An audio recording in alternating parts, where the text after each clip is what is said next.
Ready?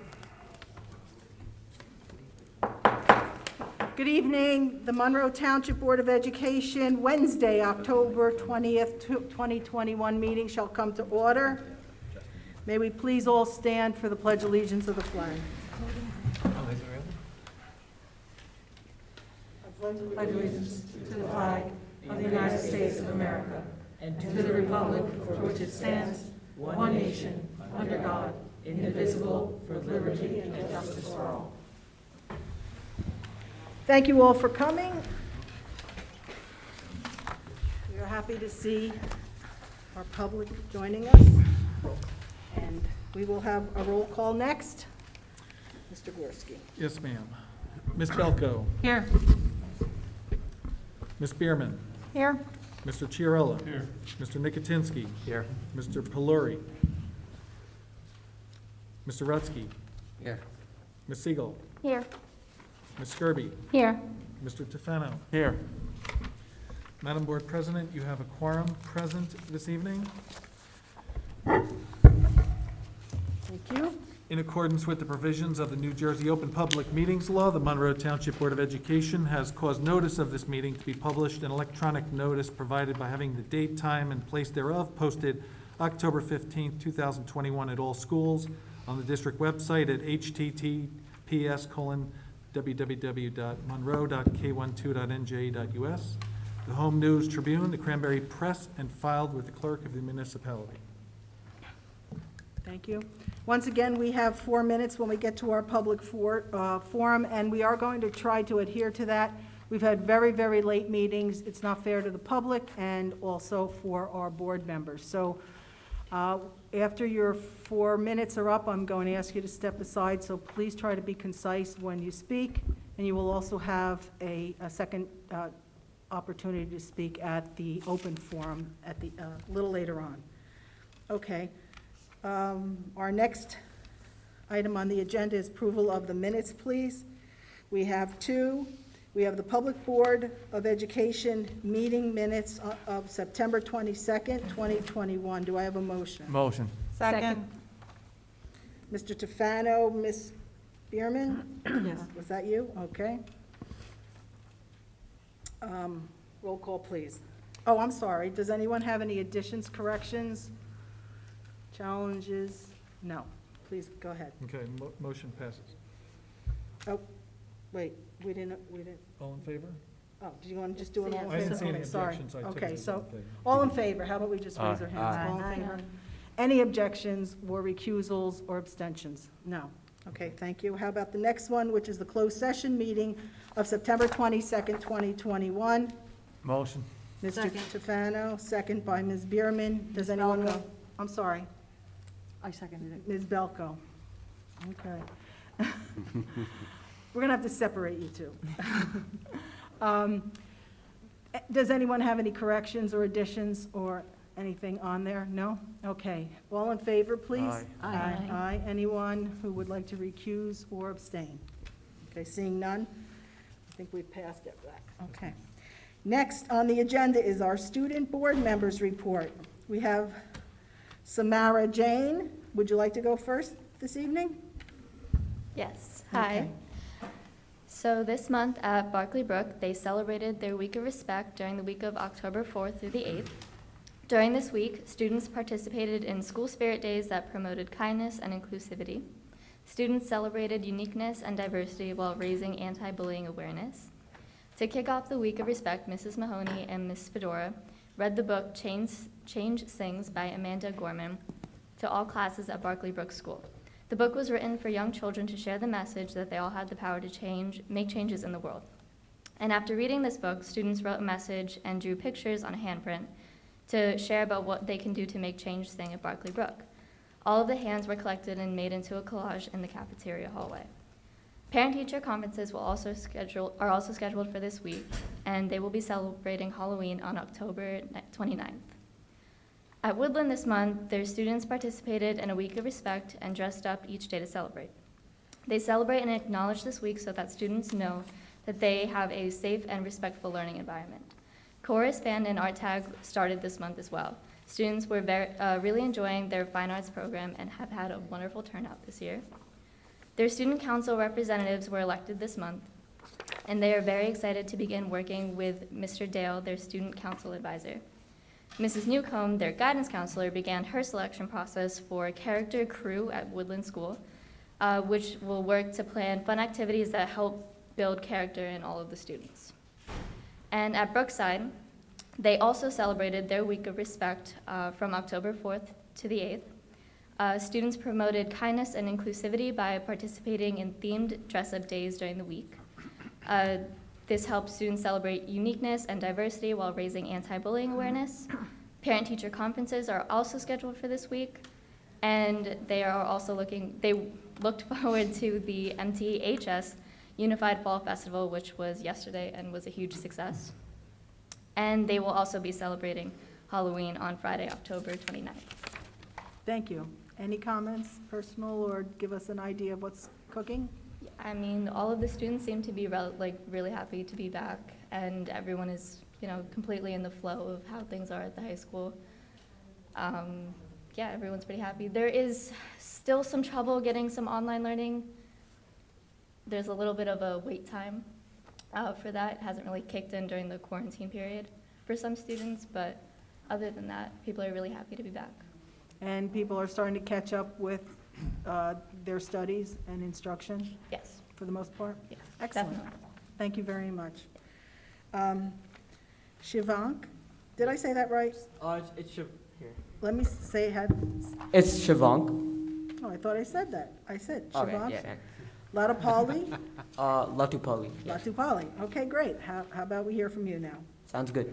Okay. At Applegard, the Fall Fest PTA event at Red Wagon Farm from October 8th to October 9th. There were corn mazes, wagon rides, cider and donuts, etc., and they were all enjoyed. The trunk or treat was this Friday at October 22nd. The student council kickoff was also this week. Students wrote speeches and presented, and the student council will choose their slogan for the year. Conferences this week was on the 21st and the 20th. Halloween, there was an in-class non-food party with activities, and through October 4th and October 8th, they celebrated the Week of Respect. For Oak Tree, first, the children are doing a terrific job transitioning to be back in the building.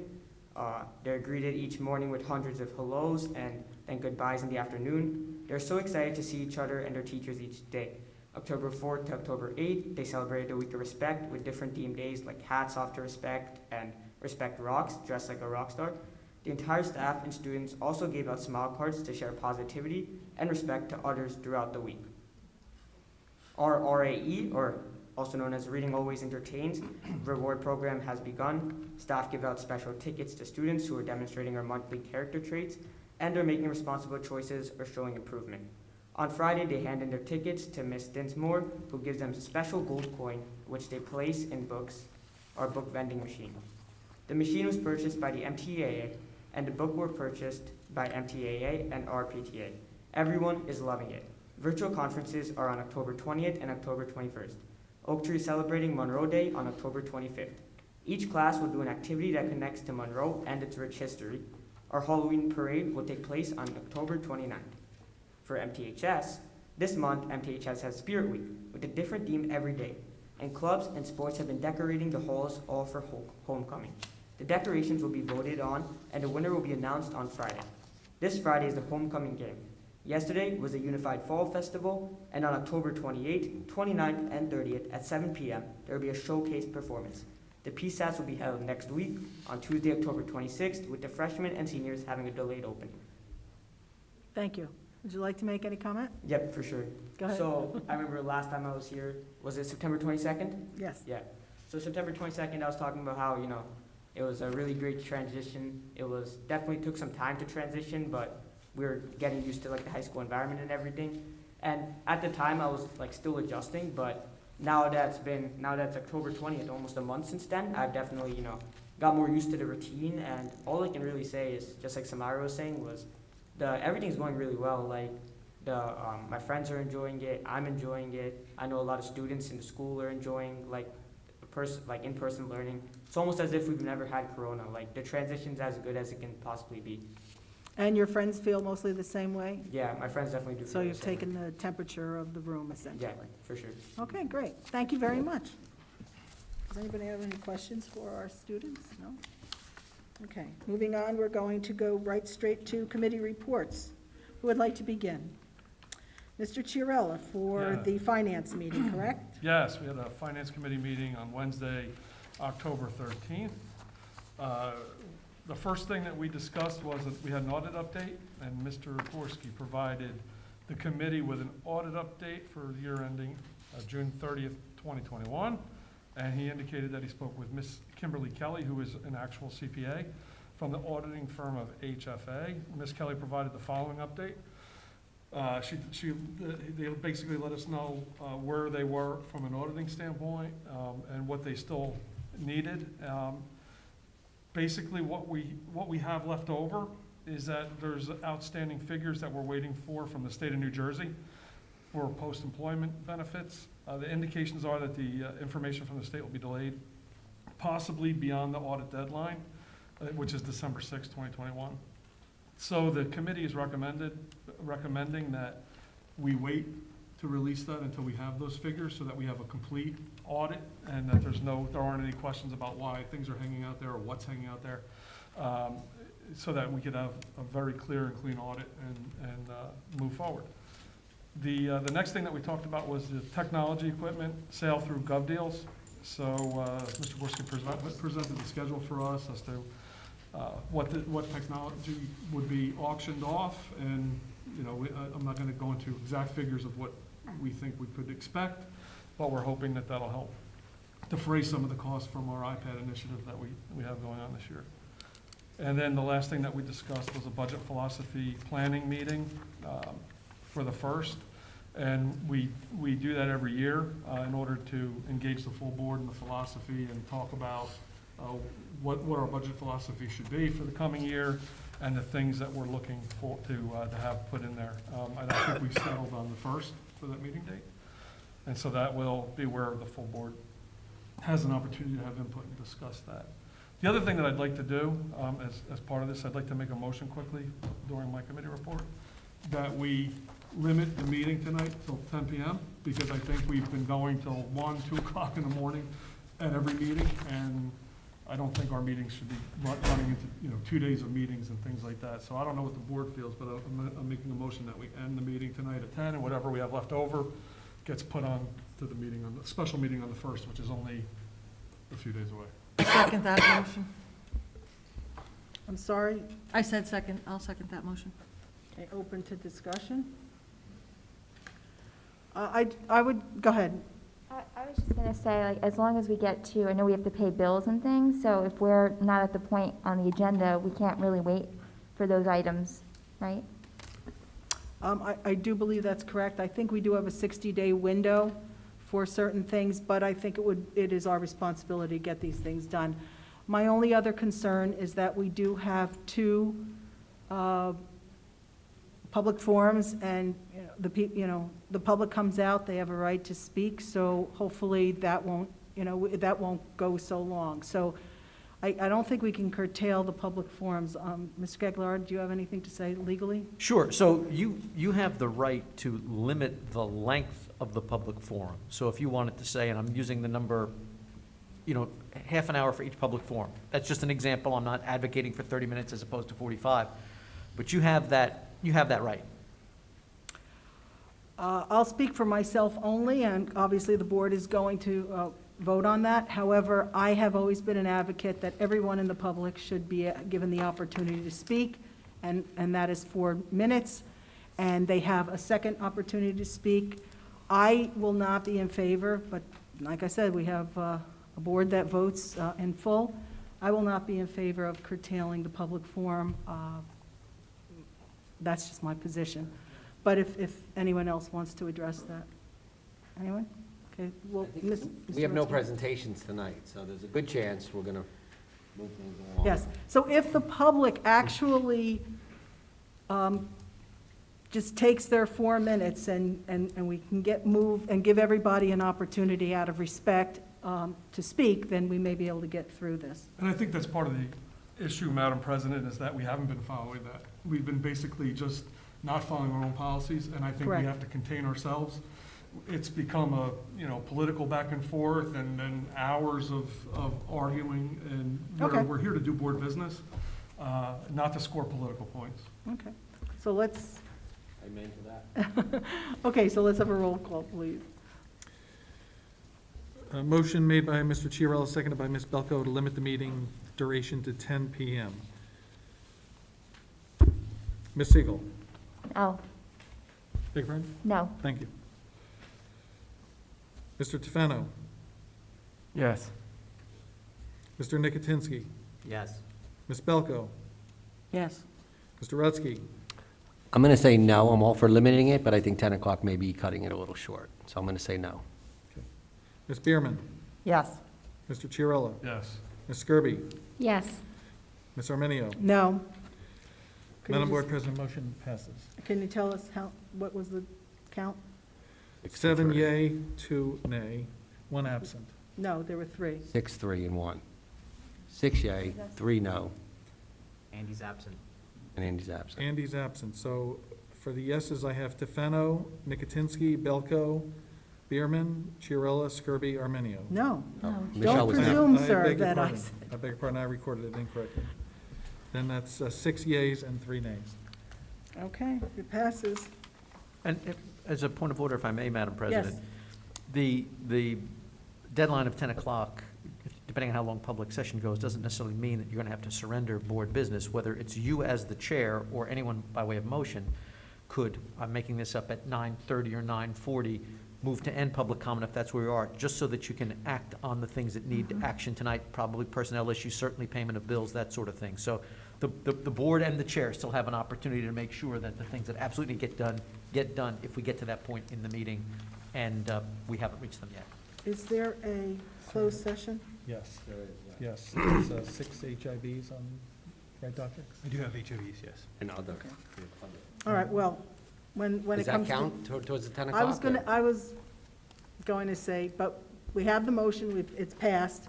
We may Let's have to move on. revisit it at 9:30. Let's move on so we can, is that okay? All right. Mr. Chiarella, are you finished? Yes. Okay, thank you. Mr. Tefano, go ahead. Okay, at this month's BG&T meeting, first item on the agenda was traffic at the Monroe Township High School. An officer from the Monroe Township Police Department and our own Pete Pirro participated in the discussion regarding traffic congestion problems. It was determined that the situation is a serious safety hazard and needs to be addressed immediately. Various options from revised traffic flow patterns and potential new left-hand turn into the school from Parenville Road was discussed. Administration will pursue the cost of a traffic engineering study that can further pursue this option and will present the cost of such study to the board for future consideration. Administration was asked to explore additional staff assignments that would be necessary if we chose to open the school earlier, 6:50 a.m., to receive and hold students in the cafeteria. The committee also requested that we temporarily move the orange cones to allow cars to turn left in the pickup lanes to allow cars to exit out the back part of the parking area of the high school onto Schoolhouse Road. The second item on the agenda was a review capital improvement process for Applegarth School. Representatives of SSP Architects provided an overview of a condition assessment report.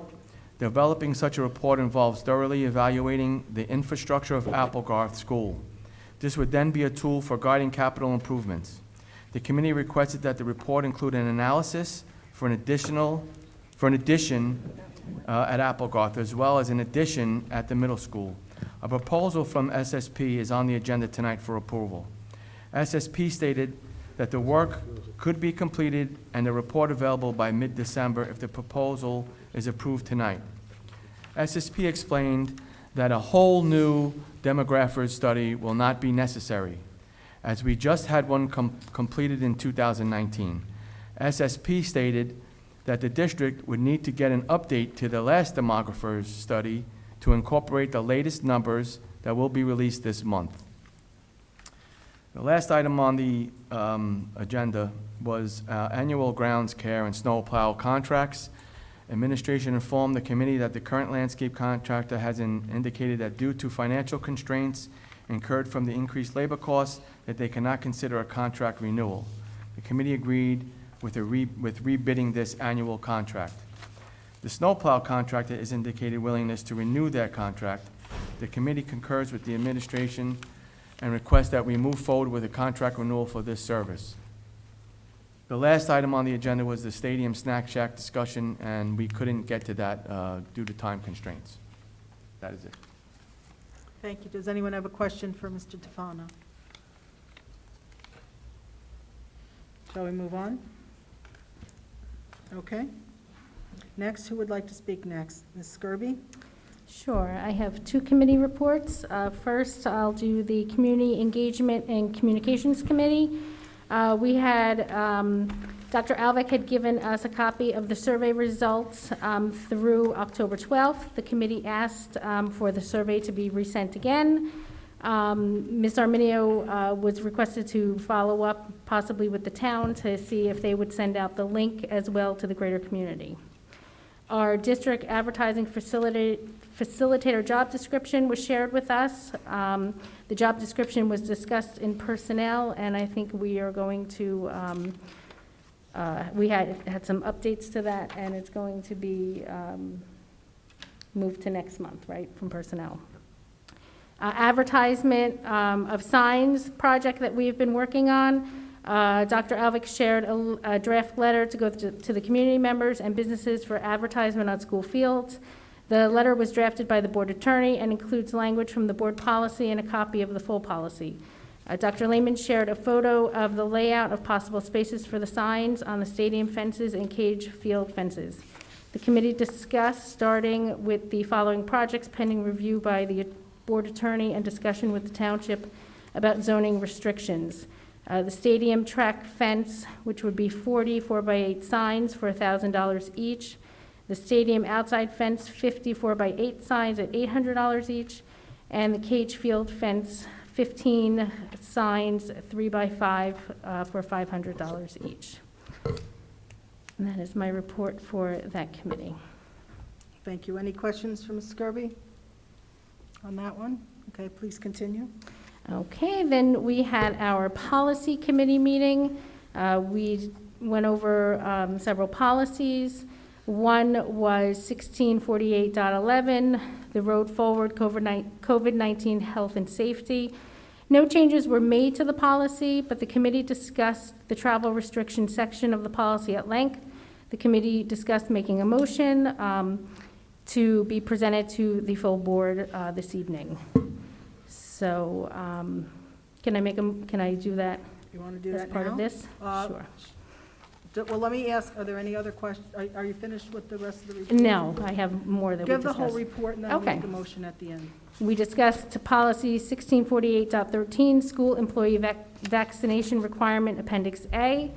Dr. Alvik explained that Appendix A has been added to the policy, which includes communication to staff with details of the testing procedures and information from Miramus, Inc., which is the company the district is working with to implement the testing procedures. Partnering with Miramus, Inc. means there is no cost to the district for the testing. This policy is moved tonight on the agenda for a first read. Policy and Regulation 7432, eye protection. It's a mandated policy. It was revised with regulations updated.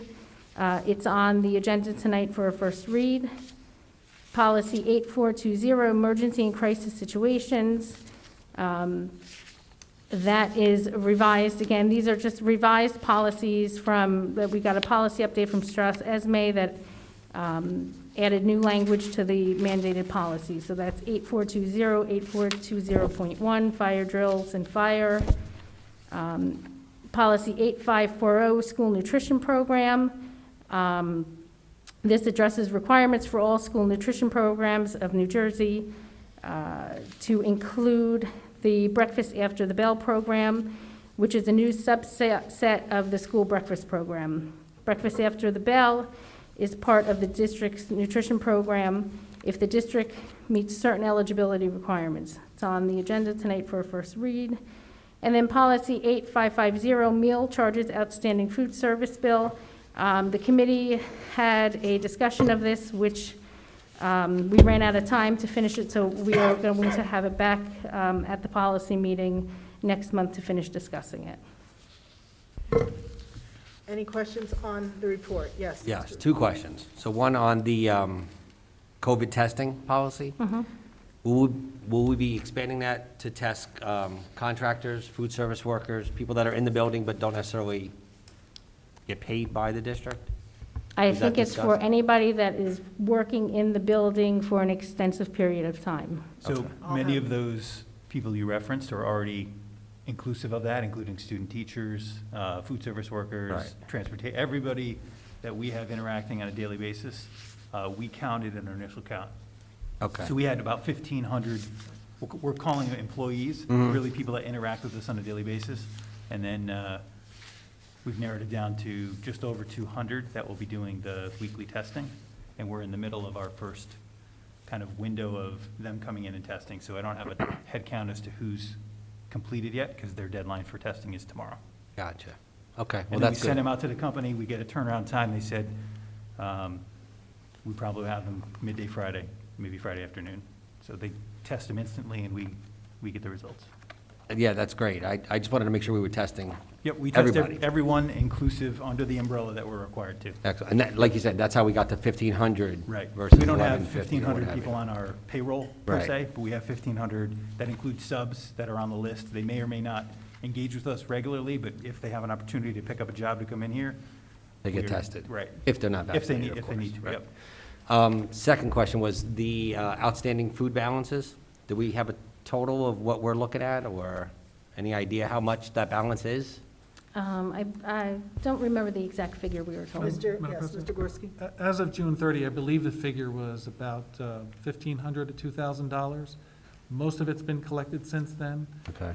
It's a very small percentage of the overall Yeah, revenue. It's never really been a problem, and a lot of it, the student carries over to the next grade level, and then it gets funded, so it's not a problem. Okay, great, thank you. Anyone else? Seeing none, Ms. Gerber, you have a motion? Yes, I would like to make a motion that since the New Jersey Department of Health Travel Advisory expired on May 17th, 2021, and that it is reported that COVID-19 positive cases are declining, and that Monroe Township has a very large percentage of vaccinated persons over the age of 12, that the Monroe Township School District update the policy on quarantine after traveling, whereas any unvaccinated student or staff member traveling domestically would no longer be required to quarantine upon coming back to school after such travel unless they are experiencing COVID-19 symptoms or have tested positive for COVID-19. Any unvaccinated student or staff member traveling internationally would no longer be required to quarantine upon coming back to school after such travel unless they are experiencing COVID-19 symptoms or have tested positive for COVID-19 if they are tested for COVID-19 prior to returning to the United States, and provide the school nurse with proof of a negative test. Vaccinated students and staff do not need to quarantine or be tested prior to returning to school after domestic or international travel. The board reserves the right to change this policy at any meeting of the Board of Education by a majority vote if such time arises when COVID-19 positive cases in our district increase exponentially. Second. That's a second. Ms. Gerber makes the motion, Mr. Chiarelli. Any open discussion? If I may? Mr. Grotzky, yes. So I would simply ask that, since this is all predicated on travel upcoming, month of November, what have you, teachers' convention in Florida, and Ms. Sherry Chanley will be the acting superintendent at that time. Was she involved in the discussion or apprised of it, and is she in agreement with it? We were not allowed to ask her. It was determined at the committee meeting that she would not answer the question, or not, she was there, she heard the discussion, but that she wasn't We going didn't to really make, take her opinion? I asked for it, I was told that I was being inappropriate.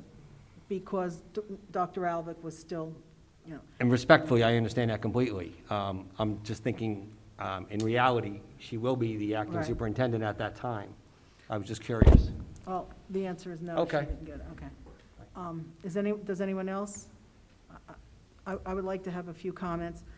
In this motion, I want to make sure that we have a distinction between any directives that are coming from the Department of Education or the Department of Health or the state. So are we, any mandates or directives, are they in opposition or contrary to your motion? No, the New Jersey Department of Health advisory expired on May 17th. The New Jersey Department of Health says, to follow the CDC.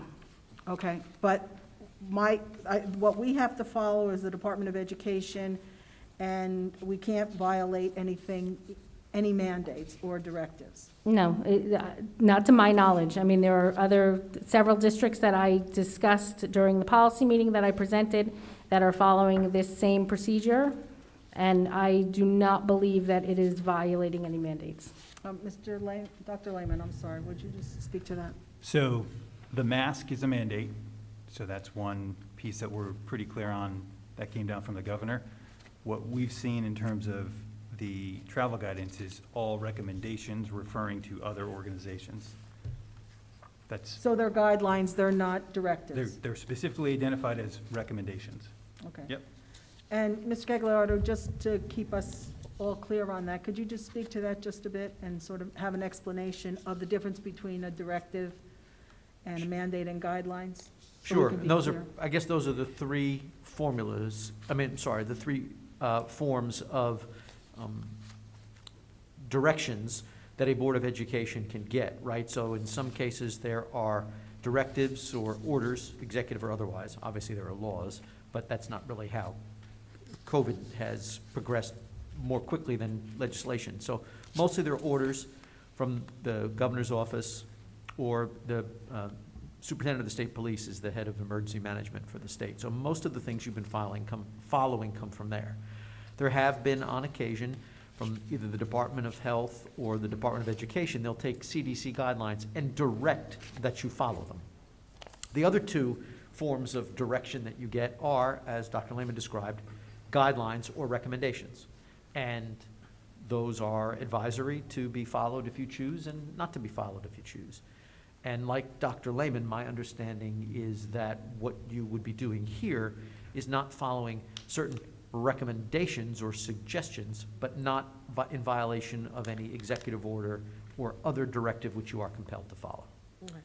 And also at the meeting, this is coming from the board committee. Dr. Alvick made it clear that this is not her recommendation. Would you speak to that, Dr. Lehman? Yeah, so she said her recommendation is what is in the policy. And the way she left it was if the committee would like to bring a motion to the full board for action, then that was obviously something that the committee could do. I would like to ask for an amendment to that motion. In your motion, you said that they can change, that the board has a right to change it at the next board meeting. I would ask that you consider an amendment that says if we find that our cases somehow spike or go up in some way, that we can have an immediate change to those, because we want, the whole point is keeping our children safe. So if people come back and before the next board meeting, if we see that there are spikes in COVID cases, I would hope that we can have a trigger in the policy that would allow us to rescind the, Well, yeah, it says any meeting, so we could call a special meeting. If COVID numbers spike, I think we have to look at why they're spiking. It might not necessarily be because of travel. I don't know how we're going to measure if it's travel-related or not. go ahead, Mr. I think one of the things we have to look at also is that if there's an executive order, or if the governor Right. says, we're going back into lockdown, or we're gonna go remote, or we have to do X, Y, Z, we'd have to follow that anyway, because it's a directive, it's a mandate, we have to do it. So that wouldn't require a meeting, we would just have to act upon it. Would that go immediately into action? Yeah, so if, as far as an amendment is concerned, the amendment's pretty easy. It would be unless otherwise required by state or federal authorities. Okay, So if that's acceptable, that Sure. solves the problem, I believe. Right. okay, Is that acceptable? Yes. Would you, you need to amend it then? okay. What are we putting at the end? So we can do as a friendly amendment if the person who made the motion and seconded it agree, which is simply, and say, unless otherwise required by state or federal authorities. Okay, Ms. Belko, I believe you seconded it? No, it was Ken did. Mr. Oh, Chiarella Mr. who Chiarella, I'm seconded sorry. it. Is that acceptable as Yes. well? Okay. Do you have to just, No, my understanding is the person who moved the motion changed it, so. It's a Right. friendly amendment from right, the. but do you need the whole amendment? And do you need it, No, I mean, I'm sorry, do you need the whole resolution? I would appreciate it in written format, or otherwise we could Yes. try to get it off the video recording. Nope. So then, And if I could just clarify Yes, one please. thing, I think what Mrs. Skirby said at the very end here, how would we ever know if our numbers spike, it's because of travel? Well, I think we could definitely know that. I think Yeah, I people don't- that are traveling, if we're gonna give them this wiggle room, I think they need to be honest with us. If they come back and they have symptoms and they test positive, I think it behooves us all, if there's honesty and transparency, which I know is a big word, and we can track the causes, and then we could act accordingly, that's all. I think it is trackable, and I think we would yeah, wanna know. but I mean, I don't know that we have the resources to actually track it. I think that was the point of my amendment, whether it was because of travel or not. Somehow, if immediately after these travel things happen and there's a spike, well, at some point, we have to assume that we can't wait. Yes, Ms. Belko. When someone is positive, the state does step in and they do contact tracing. They make the phone calls and they ask the person who's positive, who have you been in contact with? I don't know how much our nurse's office or our lead nurse, Ms. Rialmulta, is doing, but I know that she's on top of this and she's doing the best that she can to make sure that that happens. People can answer the contract tracers' calls or not. We have no control over that. So the best we can do is provide this, and if we see a spike in the community, which we get alerted to just about daily, we have a community member who's very vigilant about making sure we know what our risks are in this town, and I think that's wonderful. So I think that we are in a good place to pass this motion. Yes, Ms. Bierman. And to be clear, the change we're making is how we look at quarantine upon travel. There's still, if you're symptomatic, if you've tested positive, all of course. those policies and rules are in place. But once Those are not again, compromised, sometimes people are symptomatic or they may not be, and we don't want to put, I mean, the luxury of being able to travel is a wonderful thing, and there are people in the community that maybe can't travel, and we certainly don't want to put their children at risk in order to accommodate twice, essentially, people who are traveling. So that, I think enough said on that, shall we? Mr. Tefano, is that a hand raise? No. Anyone else? Roll call. Yes, please. Ms. Bierman, Yes. Ms. Skirby, yes. Mr. Chiarella, Yes. Mr. Tefano, Yes. Mr. Peluri is absent. Ms. Belko, Yes. Ms. Siegel, Yes. Mr. Nicotinsky, Yes. Mr. Rutsky, Yes. Mrs. Arminio. Sure, yes, Madam Board President, motion passes unanimously. thank you. And that's the conclusion of my report. Okay, so we have curriculum or personnel, who would like to go first? Ms. Bierman? Okay. Ms. Sure. Belko. I'm short and sweet, so that. Oh, you're short and sweet, okay. Not sure what that says about me, but okay. So the curriculum committee met on Wednesday evening, October 13th at 6 PM. There were 4 items for discussion. A curriculum presentation on introduction to U.S. law, living on your own, economics and personal finance, and summer programming. There was the introduction to U.S. law. The course used to be a half-year class. They've extended it, it's now a full-year class. It'll be a full 3 credits. I just want, yes? Oh, it's a 5 credits, right? Okay, sorry. Yeah, 2.5 and 2.5 makes 5, sorry. I can do math. So the course is designed to give students an opportunity to explore the structure, the power, the purpose of the American legal system, as well as they're going to work through how to be more civic-minded and how to be able to understand the civics of how things work. Ms. Arminio asked a really great question about whether or not they were going to teach the type of government we use here in our town, and there was discussion that there will be a lot of project work on that, and they'll be up and able to do that. They'll be able to create their own government, examine historical forms of government, and they'll also be given the opportunity to participate in mock trials in the classroom. So that it helps them gain a better understanding of how the government functions and how it relates to our civic responsibility. The next presentation, well, the rest of the presentations were done by Mr. Moraldo, and he kind of gave a two-step approach about economics and personal finance in a class called Living on Your Own, acronym called LOYO. And also under economics and personal finance, a class called business education. They've also taken the requirements for the finance education that is required by the state for the students, and they have incorporated all of those requirements into both of these two classes, as well as into two other classes, and it was AP Economics Macro and AP Economics Micro. So this gives the high school students 4 opportunities to meet the requirement of the financial literacy class, or I forget the name of it, Dr. Lehman, help me out. Financial literacy. Yeah, financial literacy that is required. So it gives a little bit more of an option for the students to take it in a class that they're going to be interested in, as opposed to just having to take financial literacy. That is the requirement by the state. Both of these classes work with the students in one is a consumer science class, and it helps them prepare for becoming independent, goes over the financial requirements and the things that are needed for the schools. The other one is a business education class, so it's a business class, and it intertwines the economics and personal finance requirements in that class. So both of them are full year?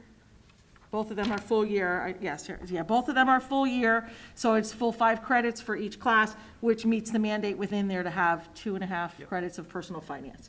So it gives our students a better opportunity or more opportunities to take this requirement and not have to be shuffling to make sure that they get that requirement in, because I know that that's been something. So I applaud them for doing that. Then Mr. Moraldo discussed the summer programming. He gave us an excellent presentation and did an after-action review for the curriculum committee. And I have additional copies for board members who were not at the curriculum committee meeting, and talked about the many different things that were, it was a well-received program. There were many things that were done over the summer to, for enrichment. Some were due to, some classes were offered for course credit for those that were having trouble. They had a formula that they came up with, and they chose for the credit completions. And the credit completion classes existed of 5 different classes: Algebra 1, Geometry, Language Arts 1, Language Arts 2, and a Physics. This allowed some students who otherwise would have failed, not progress enough and have enough credits. This, the success rate of the students who took these classes was 99%. So there were 70 students, 70 passed, 71 students, 70 passed, 1 student did not. And so it was very well received, and the students really did very well. The supervisors were very happy to see the results of that. There was also the book club beach bash, that's a mouthful, and they offered sessions for that, and the students were very engaged.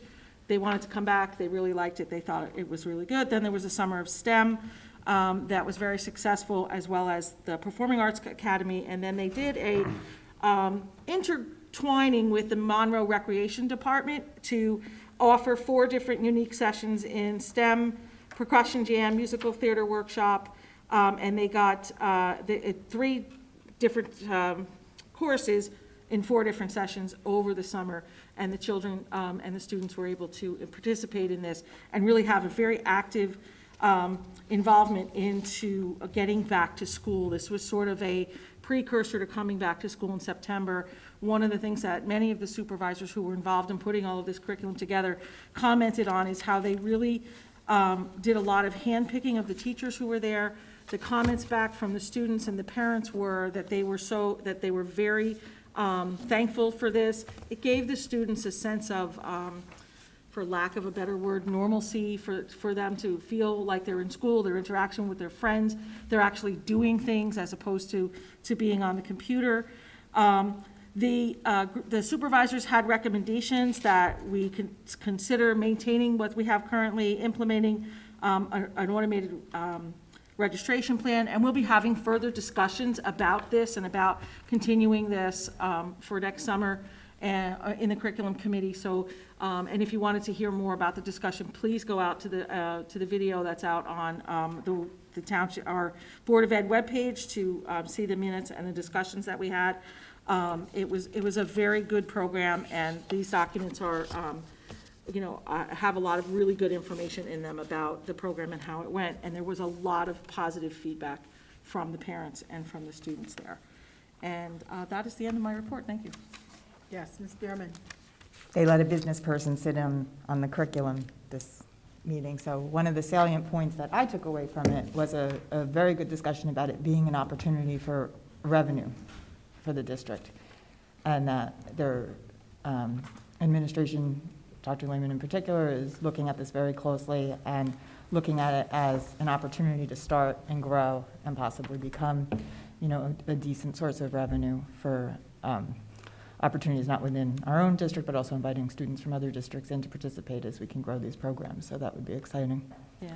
Well, just if I may, unless you want to comment on that. I just wanted to comment that the funds for the program There you for go. this year were from the ESSER grants that we received from the government for COVID-19 relief and for things like that. And I think that our district leadership really made a good decision by choosing this method to use for our students and to get them back into what they were doing. So it was well received. Is that the point you wanted That's to make? exactly what I was going to say, that the distribution of the grant funds went to these summer programs. They were received, and moving forward, the curriculum committee and the board is going to try to implement these. They may be a monetary cost, in next summer, but we're going to work on that until probably the springtime and see how we can accommodate that, because it was very well received, as Ms. Belko said. Anyone else? Okay. Ms. Belko, you've completed your, Yes, I'm complete. okay. Mr. Nicotinsky. Okay, in Personnel Committee, we discussed the vacancy list, exit survey, secretary to the CSA job description, district advertising, facilitator job description, which we will finalize next month and bring that to the board, and Director of Falcon Care, ECE recommendation. We discussed the MTA demand bargain, acting middle school principal, and the acting assistant principal. That's it. Any question? Mr. Nicotinsky, could you briefly inform the public what the demand to bargain was? We've reached an agreement. I believe, It's can we on. talk about that? Is that on tonight's? It's on the agenda. It's on the agenda, and essentially, we can talk about it, right, Mr. Gagliardi? If it's on the agenda, Yeah. So, with the motion last week, with the Home instruction. the home instruction, the virtual learning, the teachers will be paid, okay. An hour. Is it Yeah. a motion?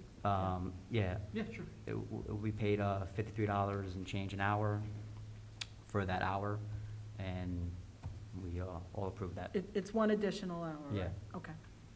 Any questions? Okay. Thank you. Anyone else I think we've got all our committee reports in order. So we'll move forward.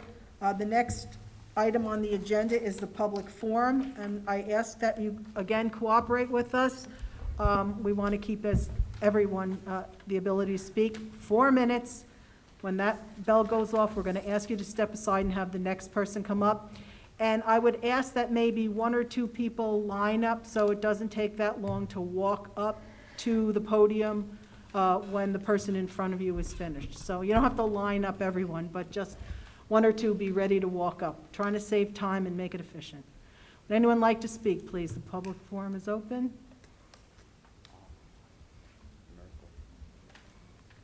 Did I scare everyone tonight?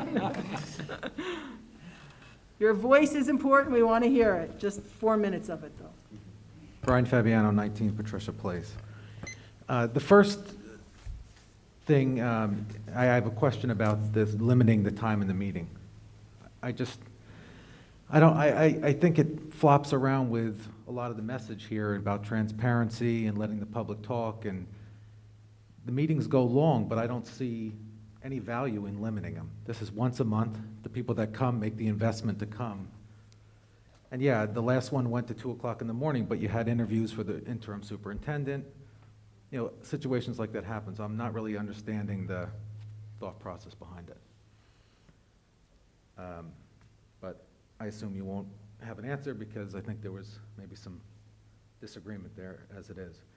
The next item is, you guys, altered the DOH guidelines. I brought that up at the last meeting. I think it's a step in the right direction. Many districts have done it around us, but I think we need to hear more about the district's plan about if there are large amounts of students that do have to come back from travel, that do need to quarantine.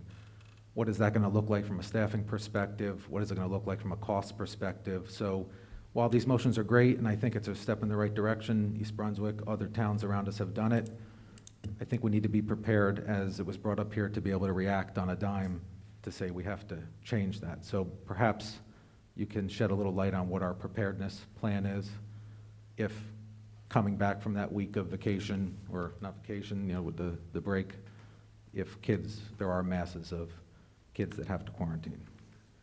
So I'll just finish and then maybe you can come back and answer those. On the agenda, there's the sale of the iPads. Do we have a general idea of what that will retrieve in selling those in the auction? I think those are my questions so far. Let me answer the last one first. Obviously, an auction is an auction. We don't really have any idea. Correct, but there should be a general Right. I'm going to guideline. ask Mr. Gorski maybe to tell us what the last time, that was 3 years ago. Right. But I also asked a question at the meeting, based on the fact that there are a lot of technology, hardware that is not really available. Maybe that will help us in the open market, that people who can't find new equipment or are looking for old equipment, maybe that'll boost up the auction price. But Mr. Gorski. Yes, we discussed at the Finance Committee level, the question came up about the estimated proceeds from the auction, and clearly it's just an estimate, but it's based on prior year's results. And we anticipate somewhere in the range of $300,000 to $500,000 of auction proceeds, which the district goal is that hopefully that amount is enough to cover the first year's lease payment for the new iPads being purchased. Ms. Arminio did also mention that, like used cars right now, the market is very hot for any used technology, so maybe that'll be a push up with the auction prices. We'll have to wait and see. Good. And all of the auction items are on the agenda this evening, so you can see what we're doing. Go ahead. So is there the preparedness for? So I'll just touch base. We have more home instructors, virtual home instructors, on a significant amount on the list today for more board approval. And that's the approach. We have a tremendous amount of staff right now that are queued up, ready to go.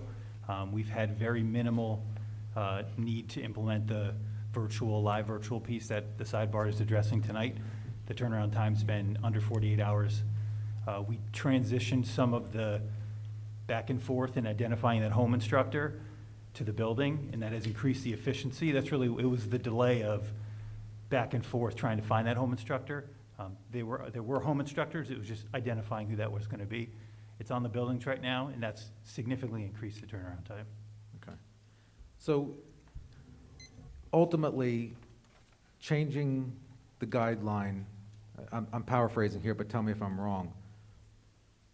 Is it the board is doing that because it makes sense and other towns are doing it and where we are in terms of the numbers?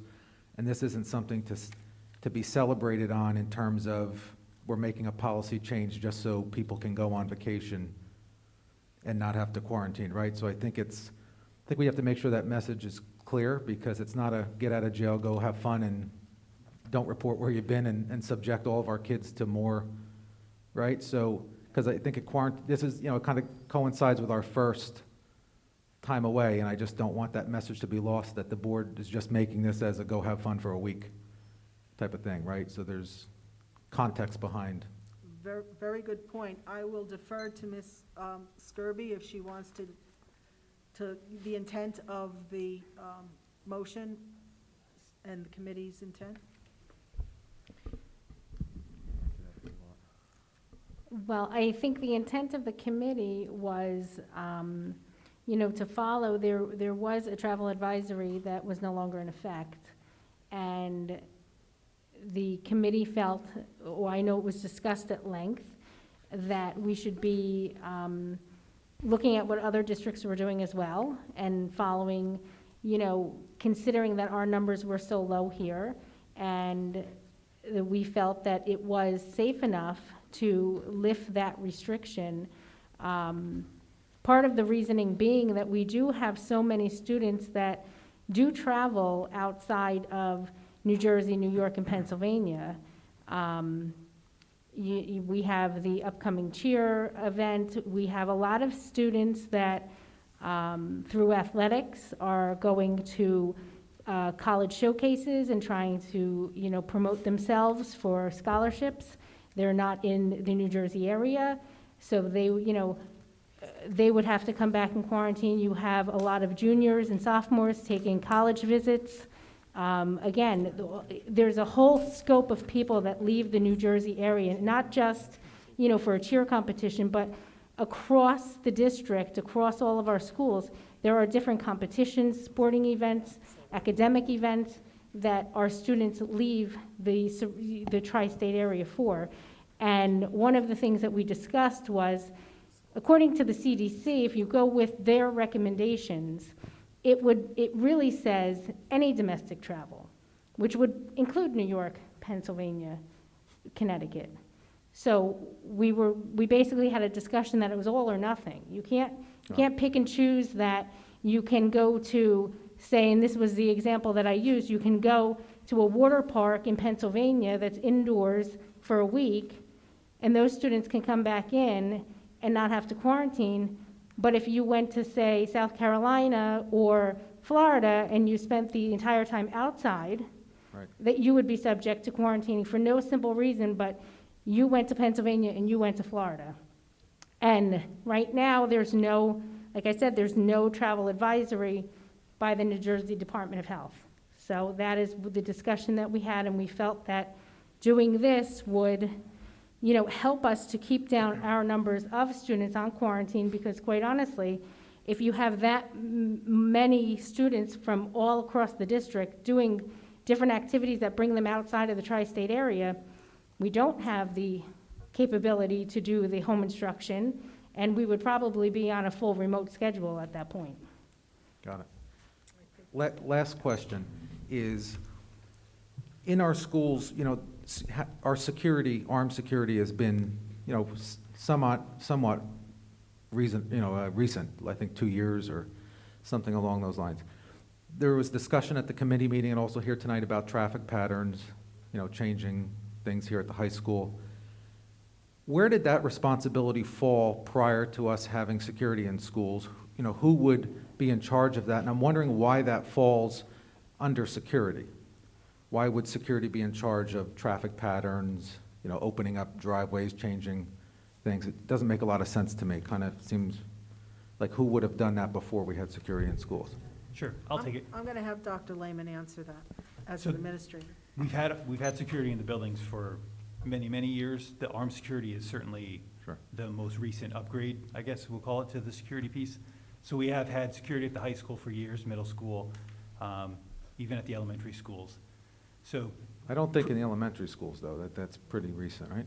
the elementary schools are looping in as we started to get the right, armed piece. right. But the high school and middle school, we transitioned, they were unarmed, not former police officers, and we actually still have some of those security guards on the force as well. So prior to that, it was still security's job at the middle school and the high school. I can speak when I was at Woodland, it was me. But I'm just wondering, why is that the case when you have the facilities director, the people that understand our layouts, and that's what they focus on, when we're building new buildings and all? I'm just wondering why that responsibility falls under security. Go for it. Certainly, your observation is correct. This falls under the purview of the Director of Facilities. He has, over the years, been engaged in this conversation of the traffic pattern at the high school numerous times. It's been discussed at committee level numerous times. This was a specific recommendation from the Director of Facilities to the committee for an idea that he had come up with that was seemingly beneficial. Got it. The other thing is, once you get into the streets, we had a traffic policeman there, so there are restrictions that the board can do or that staff can do once you start talking about, you know, private Right, but I'm not roads. talking about the police you're and just on talking county about roads, I'm talking about inside. within the school. Okay, Good, thank you. Okay, next, please.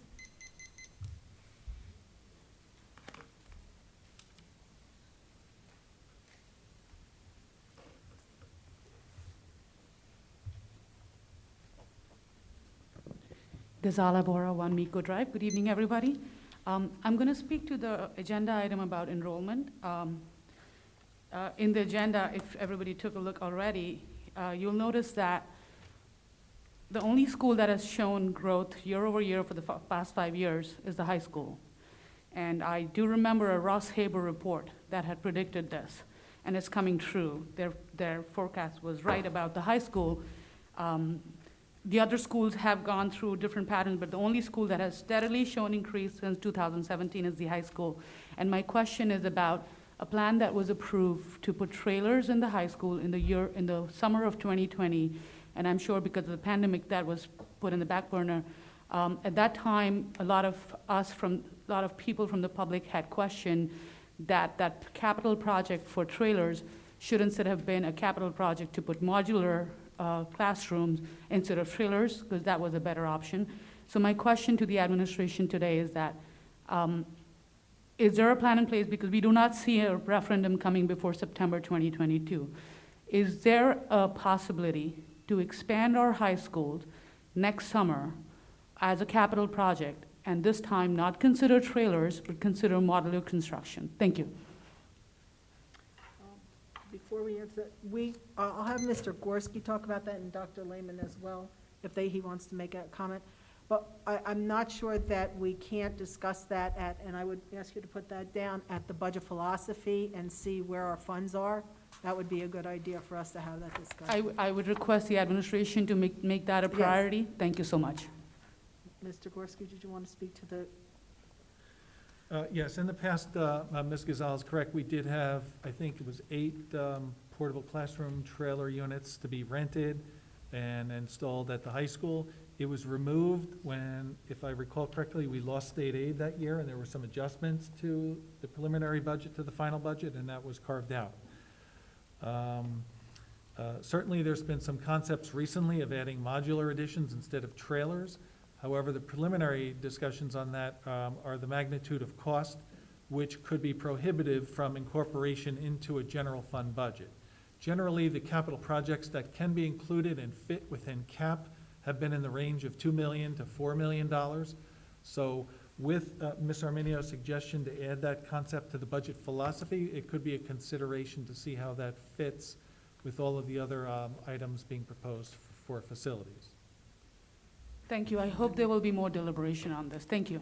Dr. Lehman, did you want to comment at all? No, I was just going to add one thing. We also transitioned away from them the year we were heading into COVID, because we were anticipating less students in the building. So instead of putting trailers and renting them for a year when we were operating at 30%, 40% capacity, we didn't proceed that year. Thank you. Anyone else? Seeing none? Do I just have approval to close the public portion, just a voice vote? All in favor? Aye. Aye. Anyone opposed? Well, I just want to thank the members of the public for all your consideration. So we can move on to, where are we? Dr. Lehman, would you like to Sure. give your report, please? Sure. I have a brief report, but it's highlighting a few things we can celebrate. There's a lot of things to celebrate going on, especially athletically and academically, but I just want to highlight 2 things. The Monroe Township High School Marching Band hosted its home show competition on Saturday night. The event was proactively scheduled indoors as a result of severe weather impending. As you guys saw, it started out nice and sunny and warm on Saturday morning, and the way the competitions work is you're all in or you're all out. So with the rain and unknown severe heavy winds and weather, the organizing group said, make a decision whether you want to be in or out, and we said, instead of 6 o'clock and these storms coming through and blowing us off the field and all the props from the bands and stuff, we moved it inside. So that's plan B. We always have a plan B, and it went off without a hitch. So congrats to the students, staff, and volunteers for making the event a success. And then last night, we had the Unified Fall Fest. So unified students throughout the district met outdoors behind Monroe Township High School. There's a little overhang, which is a great spot to have an activity. There was a trunk or treat in the parking lot next to the building. It was a great event, well attended. We had students from all the schools, pre-K all the way up through high school. It was awesome, great event, and thank you to Ms. Dillon, all the volunteers, and the students for participating. And that's it. As you can see, Dr. Alvick, late in the afternoon, notified me she was unable to attend this evening with her apologies. And we will speak to her retirement towards the end of the meeting, and Dr. Lehman is going to read a prepared report from Dr. Alvick. Yes, thank you. So Dr. Alvick shared some notes for me to share with everyone. So she wanted to say, I would like to begin by recognizing 3 staff members who've notified the district of their intent to retire. Ms. Susan Potter's will be retiring effective January 1st after 16 years in the district. Ms. Potter's taught 5th grade at Woodland School and social studies at Monroe Township Middle School. Ms. Mary Beth Wojcicki will be retiring January 1st after 25 years as a paraprofessional at Brookside School. And Mr. Joseph Santo will be retiring on October 1st after 13 years as a bus driver in Monroe. I wish them all a long and healthy retirement and thank them for their years of service to the Monroe students. As of today, there are 6,857 students enrolled in Monroe Township schools. 2,511 are at the high school, and 268 are our students joining us from Jamesburg. So it's recommended that the board approve the attached personnel items A through AT. So moved. Mr. Chiarella? Second. Second by Ms. Belko. Any questions on that part of the agenda? Yes, Mr. Rutsky. If I may. So looking out at, let's see what letter, just good old I and J. I see both our head coach and our assistant head coach of wrestling at the middle school are resigning, knowing that that's a winter sport coming up soon. Do we have standbys ready to go to keep that? We're always searching and scouting, and I'm sure we'll be ready to roll.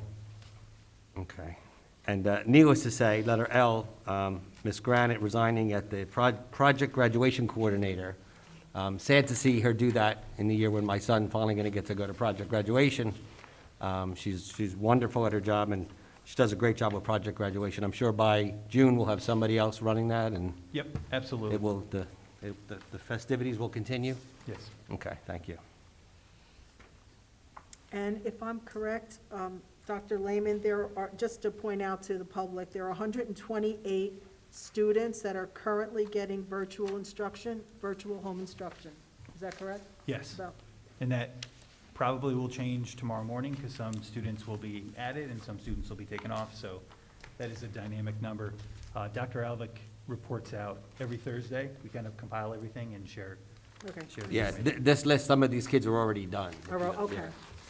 But that, that is the additional cost to the district that it was sort of unanticipated. So I just need the public to be aware of that. Anyone else? Roll call, Mr. Prisco, please.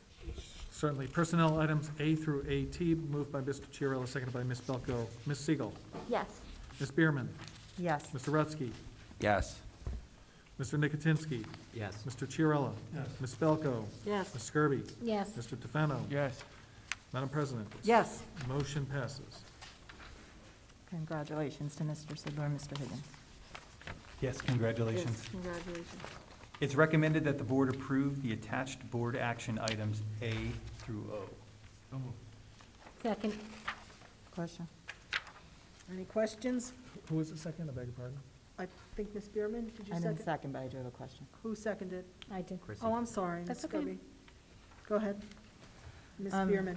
On item A, I had an issue, I guess, that we're requesting authorization to send staff out of state, out of town for workshops for multi-days into environments like Texas, Colorado, Chicago, Illinois. It seemed in conflict with the district's insistence that we keep that quarantine policy on travel. So I was wondering what our intent was. I guess now it won't be an issue because the staff would not have to quarantine on return because we've changed the policy. But what would the intent have been to be requesting this, knowing that that was in effect? Would that staff have had to quarantine, and would that have been prudent, in our Yeah. opinion, to do this? So, that's a good question. Many of those are in the future, in terms of their dates, in terms of attendance, so we. November. Yep, so we approve them pending, if they had to quarantine or something, then they wouldn't attend. That would be their decision, whether they would come back and choose to quarantine or not, but, and deal with the consequences of that. But those opportunities are what we value in terms of worthy professional development or conferences to attend. And then, again, in terms of what the results or the consequences are when they get back is something that they would also have to weigh in terms of their willingness to participate. So are these situations where the monies that are getting approved for the costs, if something changes with the climate, not so much that the workshops get canceled, but that there's a decision of the personnel that they didn't want to travel, or are those So- monies lost, or is it high risk or no risk? No, or they most of returned? these are no risk, which is why we approve, and then even field trips and things, we're looking ahead, we're starting to plan. They may or may not go through depending on, in terms of whether they actually happen, based on local conditions, national conditions, that kind of stuff. Thank you. But just to be on the front end of things, we have to keep the ball rolling, knowing we meet just pretty much monthly. If we miss days, there's no retroactive on any professional development or reimbursement or anything. So we err on the side of getting it approved and then make the decision whether it occurs or not, as we get closer and assess the situation. Thank you. There's a specific policy, correct me if I'm wrong, Mr., I think Mr. Gorski might know, Dr. Lehman may also. There's a specific policy that states you have to have approval before the event takes place in order if there's any reimbursement necessary. Yep. So I think that's the, that's the person, it's called the Accountability Act. Who knew? Okay. So. Mike knew. Apparently, Mr. Gorski knew. No, so that needs to be done on a regular basis, but as you mentioned, if these things don't happen, we don't have We always exposure. reserve, no, we reserve the right to cancel it, to change the plans, all those. Okay. Everything. Good. And it's better safe than sorry on our end to get it approved and then make the call whether it happens or not. And that's the approach we take on the majority of this. Thank you. Anyone else? Yes, Ms. Belko. I have a question about the field trips that are on here. I noticed that we have, the cost column, it labels busing. Do we have an average cost of what busing is for us? Well, on these trips, some of these are just, a couple hours, it's not too far, Point Pleasant, band competition, going to MetLife Stadium. But then I also noticed the number 37 and 38 at the bottom of the page.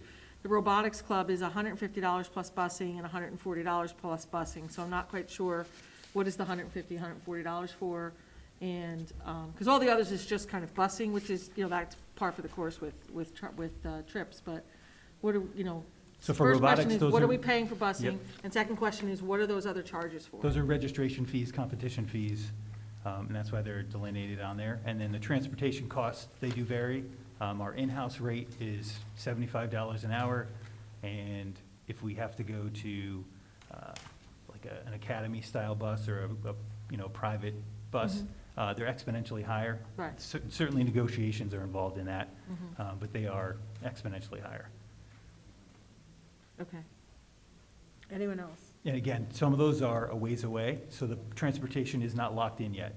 If we can do it in-house, that's the way we prefer to do it.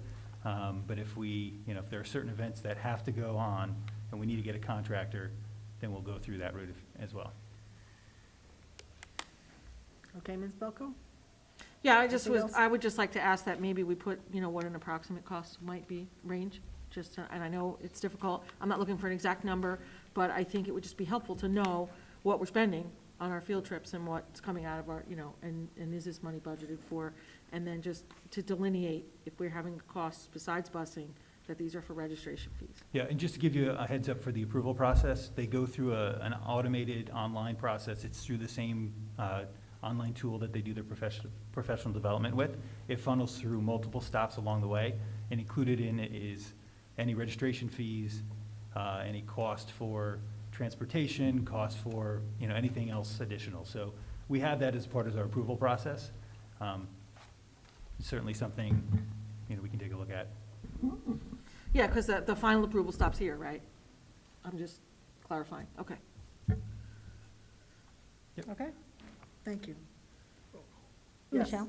I Oh, just have- Ms. Skirby, go ahead. So are we looking at using our own buses, or are we, because I know that with the bus shortage, that we've not been able to contract out any buses for like our sporting events or anything like that.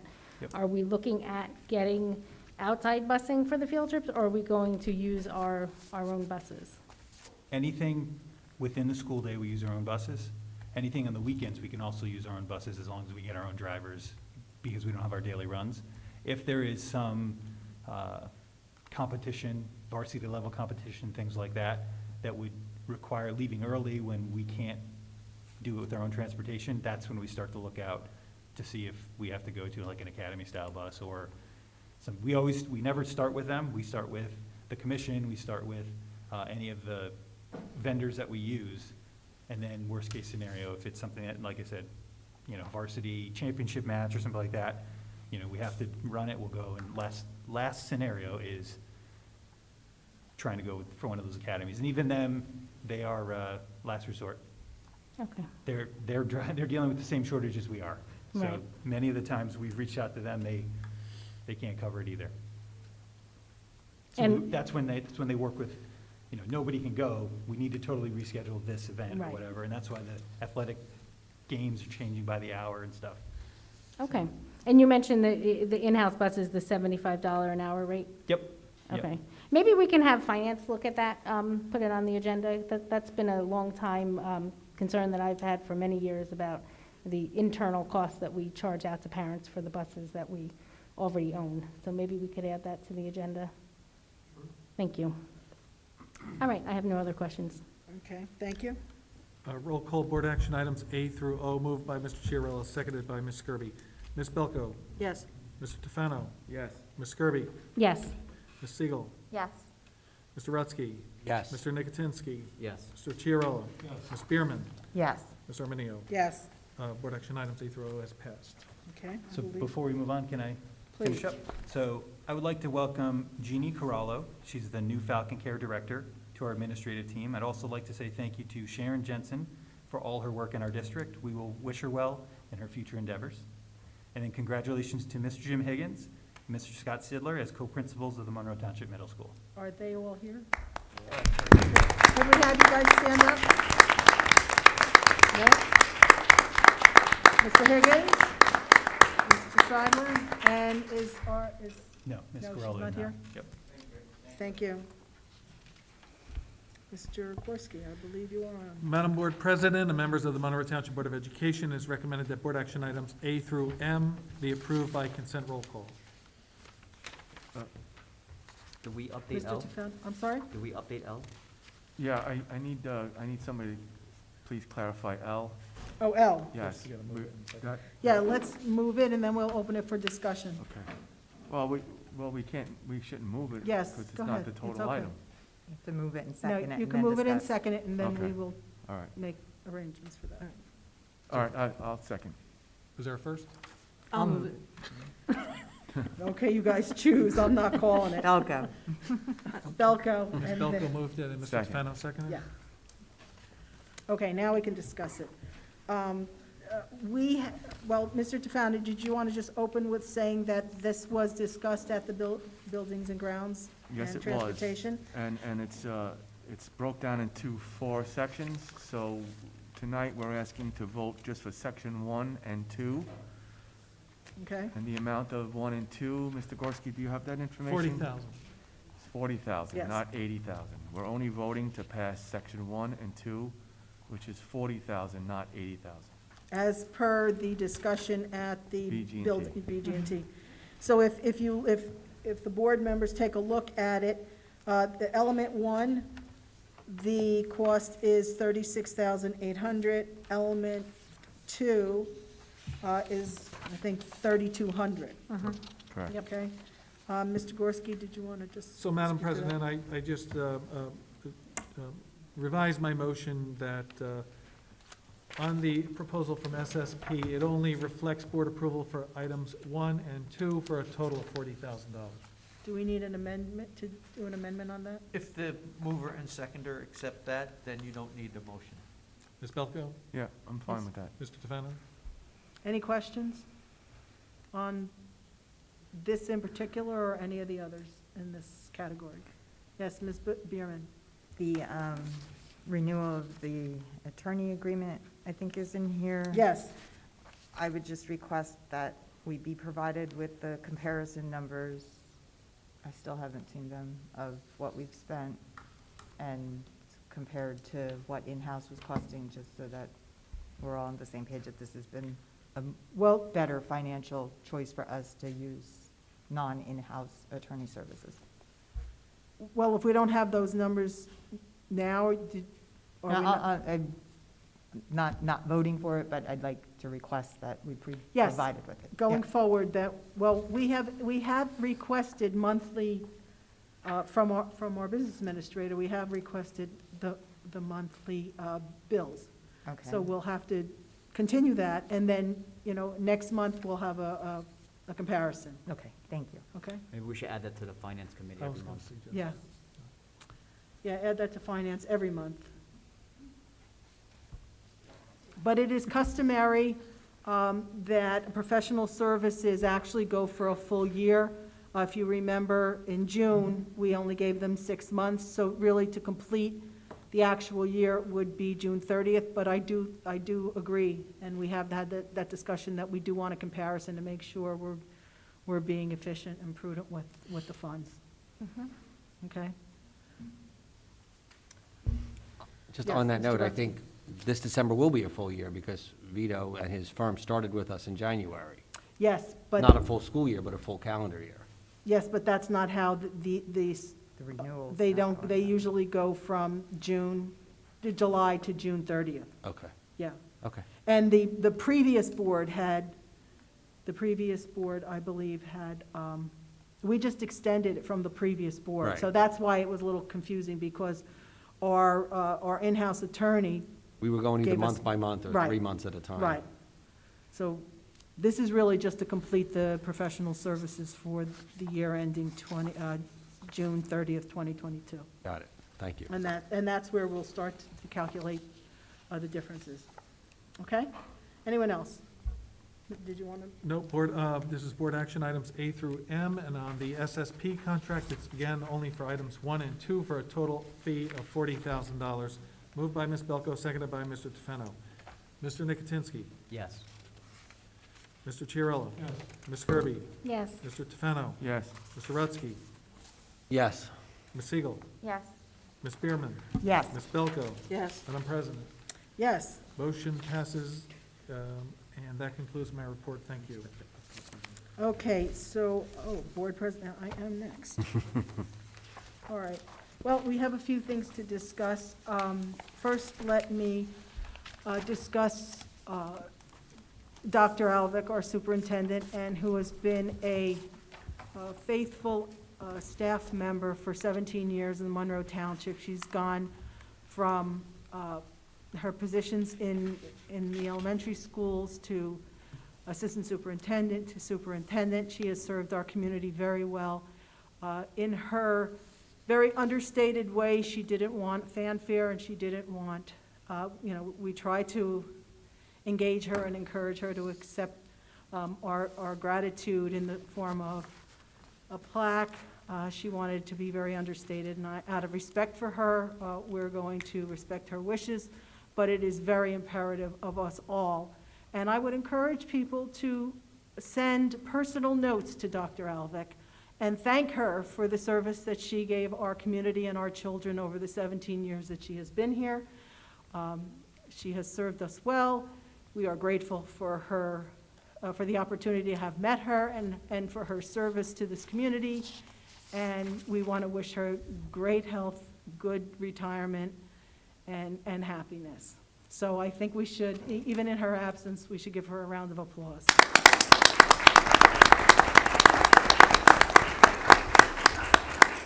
Okay. Thank you, Dr. Alvick. We have also a shared services agreement that was on the agenda this evening. It was something that the mayor and I had discussed previously. This is something that they have, that the mayor has agreed to in theory. Of course, it has to go to the council. We hope that the council will recognize the need for this cooperation and shared services, and that they will vote for this to help our community, because what we're asking for is help on the fields. The fields are used by all of our students in the community, and certainly on a constant basis, members of the community all the time, 7 days a week. And I accept and am grateful for the communication between the mayor and myself at this point, and I thank the board for hanging in there and voting to extend this invitation for the council to participate in shared services agreement. So I wanted that to be clear. And what else do we have? I think that'll do it for me, and I appreciate everyone's participation this evening in the public forum. Any other board business, and I'll open it to the board members. I'm going to go down the line. Ms. Bierman? Just that one simple item that I'm going to keep following up on until we follow the policy. We adopted the policy to have that timer visible for public forum.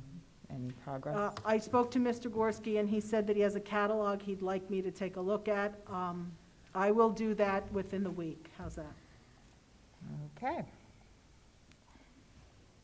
But thank you, and for a continual reminder. It's important. Ms. Belko? I have a few things. One, I want to thank Dr. Alvich for her service to our district. I think we shouldn't let it go unsaid, and you said it very nicely.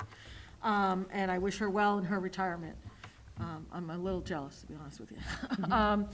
I also wanted to thank Ms. Dillon and her team for the incredible program that was run here last night. It was an amazing way to see how our programs have grown. I've been in this district with a special needs child for almost 20 years now, and it is amazing to me to see how the unified programs have really grown, and we're moving more from unified towards inclusivity, which I think is really the big step and the big move, and we need to continue to do that. And that program last night just shined. It was amazing. It was incredible.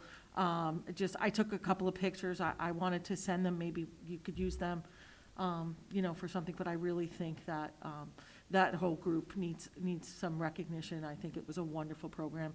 And then I'd also, based on that, I'd like the board to send a letter of appreciation or thanks to the Wawa store that is located on the corner of Applegarth and what is that road? Prospect Plains, thank you. Because they have supported all of the unified programs when it comes to pretzels, cookies, coffee. Whenever they have a field trip or they go somewhere, Wawa actually, they donate the items. Last night there was cases of cookies, cases of pretzels, the coffee. When these students go out on the tournaments, we have a state champion basketball unified team. They provide the sandwiches for the bus in the morning for breakfast on the way there. They've provided lunches. They provide whatever. They have always been a partner with us in our TAP program when it comes to bringing our students in there to learn a job, to learn how to make coffee, to learn how to, how a store is run.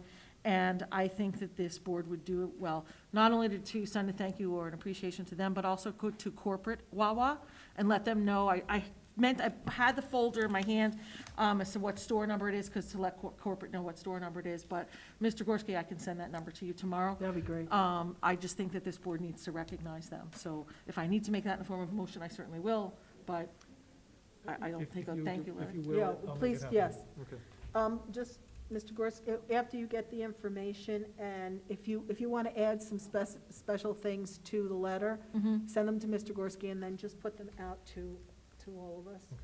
Okay. And that was it. That's Thank all I you. have to say. Thank you. Yes. Thank you, Ms. Herminio. I just wanted to echo what Ms. Belko said. The Unified Fall Festival yesterday was amazing, and everything she said. But I also wanted to say how the high school students did a phenomenal job working the events and designing their trunks, and they made it a really nice event. So, kudos to the high school kids too. And Miss Dillon, of course, because she really has built this program over the years. So thank you to all involved. Ms. Belko, do you think that Ms. Dillon might want to add something to the letter? I mean, we certainly It's should, possible. we certainly should ask her to contribute if she chooses. Okay. Yes, Mr. Rutsky. You were coming down the line. I know, and then I skipped just me. skipped you, I don't know. I understand. But okay, well, you didn't have your hand up. I was coming down the line of those who Coming raised down their the line. hand. Go right So, ahead. okay, thank you. I too wanted to just thank Dr. Alvick for her years of service and wish her well in retirement. She was always great working directly with Jamesburg, from curriculum to the arts, et cetera. So just a big congratulations on retirement to Dr. Alvick, and I wish her nothing but the best. Also, I thought I saw Zach Moralda here. I don't know if he's still here, but I came home in the mail today. There was a letter from Princeton Public Schools that they were lucky enough to get all new pianos for their music program.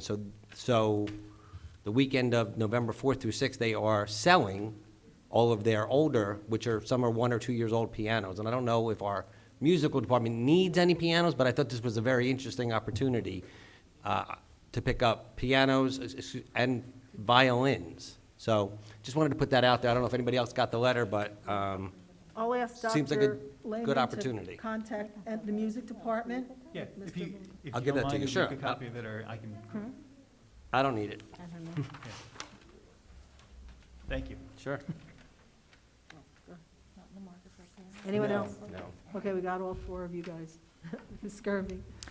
Yes, I just wanted to thank the administration and the lower elementary school principals.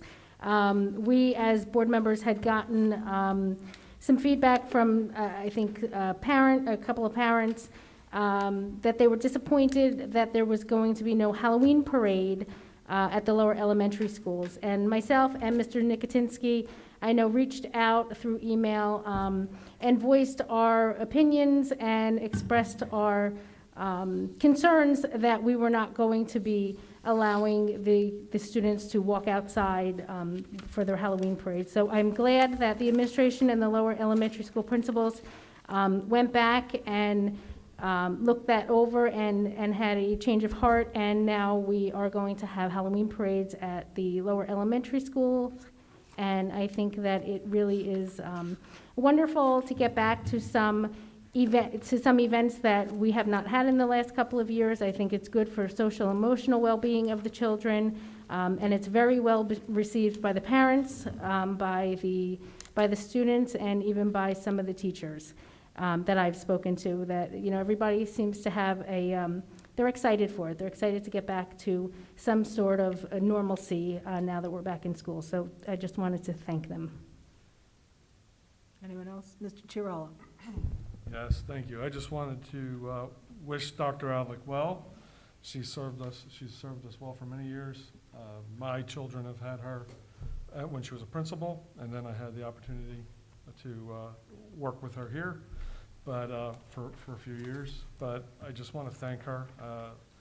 As Ms. Belko said, I am jealous that she gets to retire, but she will be missed, and she definitely has left her mark on our district. So I just want to thank her for her service. Thank you. Okay. Anyone else? Madam President, if I may announce my arrival. Thank you very much. I've been following the conversation while I was driving down here.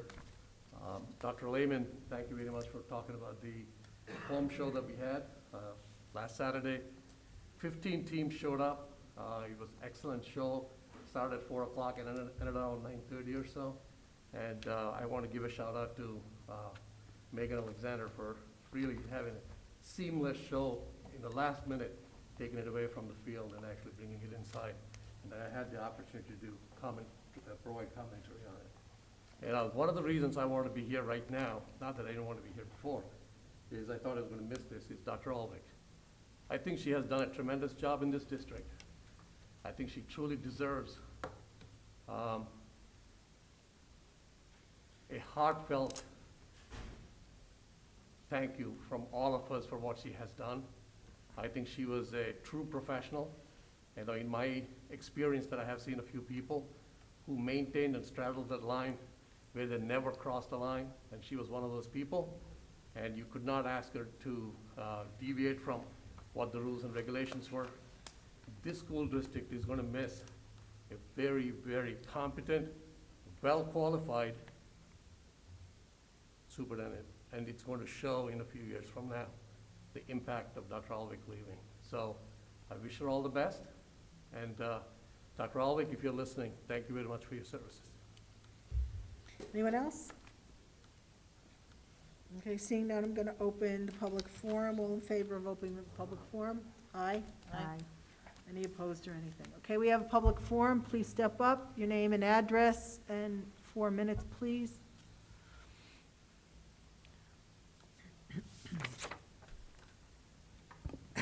Good evening, Betty Sabarito, 2 Barry Miller Drive. As you know, I'm the leader of the Special Education Parent Advisory Group, and one of the things that we've been advocating for a long time has been inclusion.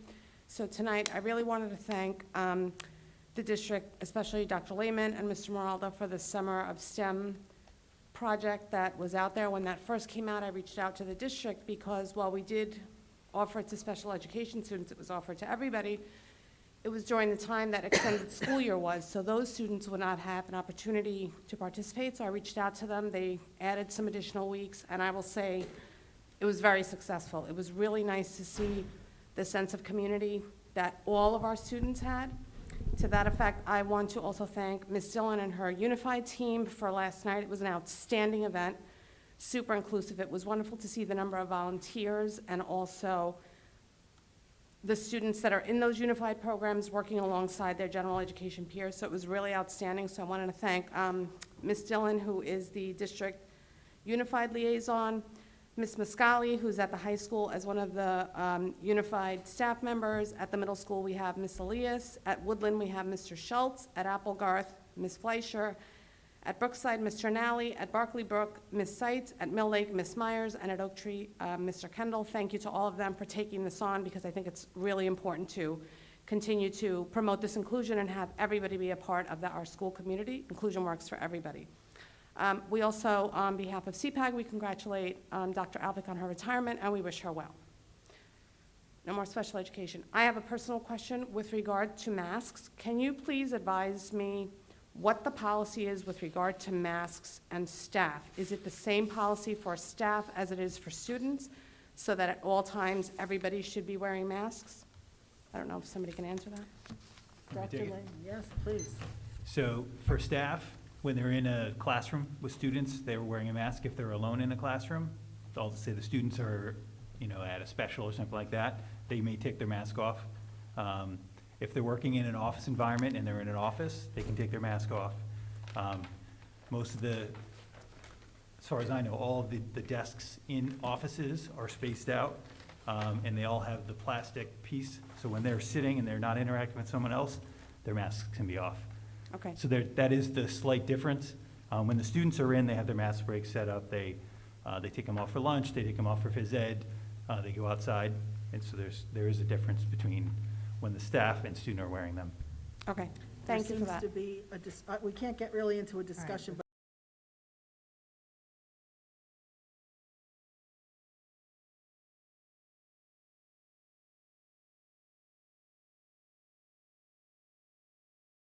Question, because I have been at a specific school a few times over the past few weeks, and I noticed that the administrative staff is not wearing masks. So obviously, I can't ask if they have medical exemption. It's none of my business, and they're protected by the law. But if everybody in that administrative area is not wearing masks, it just seemed a little odd to me. That's why I'm questioning it, that are we actually following the policy across the board for staff and students or not? That was just my question. Yeah, and I can't speak to who you saw in terms of medical exemptions and things like that. Okay. Yep. Thank you. But I think what we will do is, I will ask the administration to revisit that, and it is, as Ms. Bierman might have said, if it's mandated for everyone, it's got to be followed and enforced, especially with the staff. Sure. Okay. Anyone else? Okay. Okay. Hello, Sarah Aziz, 3 Lancelot Drive. At the last board meeting, the administration continued to recommend a complete replacement of Applegarth School because the cost of fixing all its problems would exceed the cost of replacement and offer much less value for taxpayers. Even so, the board decided to get estimates on renovations. However, they were told that even the cost of renovations would not fit in the budget. In other words, we will need a referendum to either replace or renovate Applegarth School. And to have one ready by September 2022, we were supposed to get an updated demographer's report.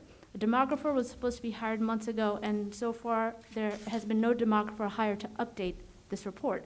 I'm concerned that the delay in moving the referendum process forward will intensify the burden on taxpayers as construction costs and interest rates are projected to rise. The administration has also said that the 1936 roof and boiler may not last another season, and if it doesn't, and there is a system failure at Applegarth School, what are the costs of transferring those students to the senior center? How long can we use the senior center? Will we need trailers and redistricting in the event of a system failure at Applegarth School? I'm concerned that the costs associated with this could prompt cuts in other educational services. The board also seems preoccupied with expanding the middle school, although 3 superintendents have previously rejected this plan because of concerns that it could create a dangerous situation in the bus lanes and overcrowding in the hallways. If the board continues with a plan to add 8 classrooms and a cafeteria to the middle school, this will result in nearly a 5,000 student campus on a very tiny stretch of Prineville Road. And the traffic at the high school is already so bad that the district has ordered a traffic study to assess the situation and find ways to improve it. Now, the district is already spending money to get estimates on renovations to Applegarth School. Will they also spend money to get to do a traffic study on the impact of expanding the middle school? Yeah, my questions relate to cost.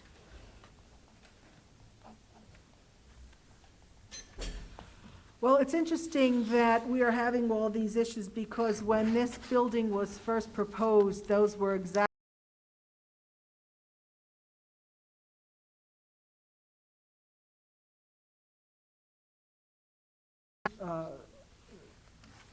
very strongly by administration, facilities, and everything that these things wouldn't occur. So now, years later, this is exactly what has happened, and we are in a financial situation.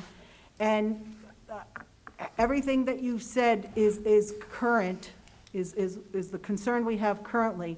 But this board is also looking at the nearly 6,000 units that will be coming up, residential units. And in order to make truly informed decisions, to get these referendum passed, yes, we are looking at every avenue, and it is an overwhelming burden for this board when we have no control over the enrollment situation and the outrageous construction that's come. So when we're talking about the construction in the town, that will be the burden of the Board of Education without any real funding for us from either the township, the state. And so the burden lies with the taxpayers, and we are trying to do our due diligence and get these things have been going on for the last 10 years, and actually the last 20 years we've had these concerns. And we have put forward, as you well know, a referendum that the people have rejected. So we are trying with our due diligence, and it may seem slow, but it is not. It is an opportunity to get something actually done. And the fear-mongering just doesn't help. Well, the last few referendums have failed with, I think, 20% voter turnout. So has the board thought about ways to reach the 80% of people who don't vote? Absolutely, every time. And we still need a contingency plan, if there is a system failure at Applegarth. So what it would be, do you have any idea how much it would cost to move these students? Will they be trailers? Will they be redistricting? And could that impact other aspects of the budget? I mean, these are real concerns that absolutely we have. So do we have figures on any of that? And our real concerns, yes, the figures are we're expecting just about 6,400 new residents. So in order to, instead of a small fix for the students that we have, we also have to look into the future, because as you know, putting referendum after referendum after referendum is going to be very difficult for this community to absorb. So all of the above, and yes, we are continuing to be very vigilant and diligent about how we proceed. The administration has to give us, all these numbers, but we don't always get all the numbers that we need, and we certainly don't get the funding. Are we planning a traffic study for a possible expansion for the middle school and how that would impact I don't know, traffic? I'm not going to discuss the details unless we go through our committees and bring them forward. And our facilities, we're going to start having written reports on all our facilities issues, because we're going around and around, and we definitely want to move forward with our plans. Do you have plans to hire a demographer to update their report? Absolutely. Okay, all right, Thank you. thank you. Anyone else? Okay.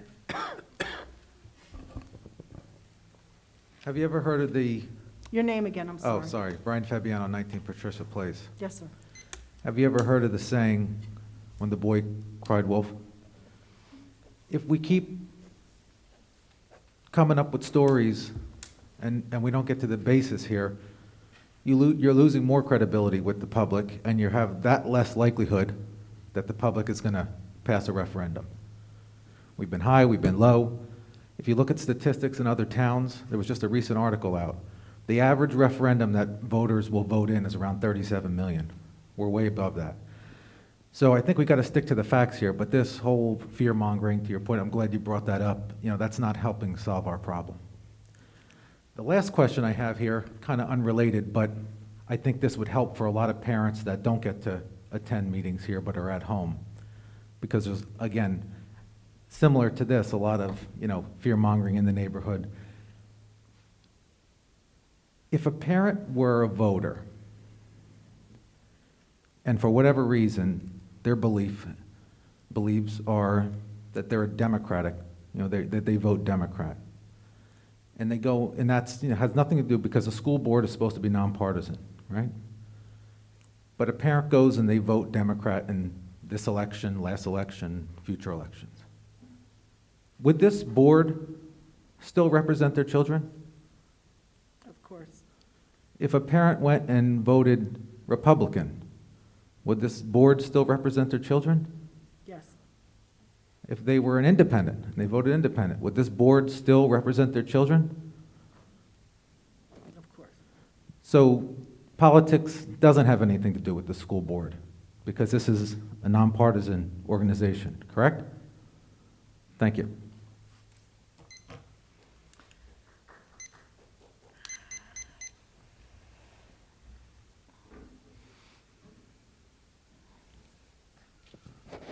Doug Poy, 4 Tamarack Road. I want to commend the board for managing to have a meeting that may end before 9 o'clock this evening. I also want to thank and commend Dr. Alvich for all of her hard work over the many, many years that she worked in this district. I have a concern. It regards item J of the Code of Ethics. And I would suggest to each and every current board member and any future board member that you look at that Code of Ethics more than just at the beginning of your 3-year term. You need to look at it throughout all 3 years, from time to time, so that you are reminded of what you have agreed to do in terms of your ethics as a member of the Board of Education. Item J of the Code of Ethics states that each board member, and I quote, will refer all complaints to the Chief Administrative Officer and will act on the complaints at public meetings only after failure of an administrative solution. In observing board meetings over the last several months, I have seen several members of this board often mention complaints from parents, but I have never heard one of them say to the parent, you need to report that to the school superintendent. The president of this board last month after hearing parents complain about the failure of some schools to enforce safety protocols relative to the COVID during the public session, stated that she thought it would be good to have the building principals attend board meetings. Not only does this not reflect an adherence to the code of ethics, but also verges on an effort to micromanage the operation of our schools. Now I have a question to which I hope I get an answer. There was much discussion last month in the approval of the minutes of the meeting of June 16th. Much discussion about the verbatim comments that had to be made part of those minutes in order to get those minutes approved. I would like to know which member on the board was so insistent. I'm not sure that that's a question that needs to be answered, Mr. Poi. Well, I disagree. Okay. This board has often touted its efforts to be transparent. I believe that the public is entitled to know the identity of that member. Mr. Esso praised the board for its transparency when he made those remarks and referred to the democratic side of certain members of this board, yet he failed to mention that he was running for the town council as a Republican. So much for transparency on the part of that particular individual. But I do believe that if this board wants to tout itself as being transparent, there should be an answer to that question. Okay. Thank you. Thank you, Mr. Poi. And your point about my comment about the principals, I will take under advisement, because I believe that if I overstep, then I will certainly review that with our attorney, and I will publicly discuss that next month. Thank you. Anyone else? Okay, seeing none. Do we have a voice vote to close the public portion? All in favor? Aye. Any opposed or anything? Okay. The next item of business is our closed session resolution. We have two things to take a look at. Let's see. I have my old one and my new one. Thank you. Be it resolved that the Board of Education of the Township of Monroe hereby moves to go into closed session in accordance with the Sunshine Law, Chapter 231 of the Public Laws of 1975, NJSA 10:4-6 through 10:4-21, to discuss the following subject: harassment, intimidation, and bullying, the acting superintendent contract consideration. Following the closed session, action may be taken. The discussion conducted in closed session can be disclosed to the public at such time as the need for confidentiality no longer exists. May I have a motion to go into closed session? Mr. Chiarella, Ms. Bierman, and, okay. Thank you. The only thing that I think we also need to do when it comes to the acting superintendent contract, we would have to have a resolution to have a temporary secretary. Do I have a motion? For Second. Mr. Chiarella? Oh, I'm sorry, Mr. Chiarella motions that Mr. Nicotinsky would be the temporary secretary at that point. That will be the last discussion item. All in favor? Aye. Any opposed? Okay, we go into closed session. Folks, I think it might be at least a half hour to 45 minutes. Hopefully, it won't be longer than that. Half hour? I'd say an hour. An hour? Okay, so I'm getting a half hour to an hour. Any longer than that, we will have somebody come out and let you know. Thank you. Okay, hello, everybody. We are back, and it actually did take an hour. It's 10 o'clock. In our closed session, we discussed some HIBs that there will be no action on this evening, and we did discuss the acting superintendent contract.